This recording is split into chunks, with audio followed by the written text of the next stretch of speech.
ॐ सोमनाथाय नमः। ॐ मल्लिकार्जुनाय नमः। ॐ महाकालेश्वराय नमः।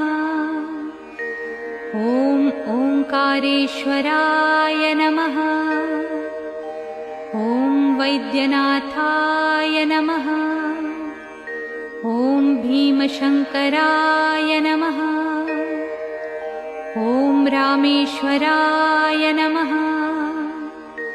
ॐ नागेश्वराय नमः।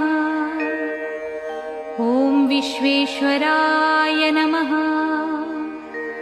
ॐ त्र्यंबकेश्वराय नमः।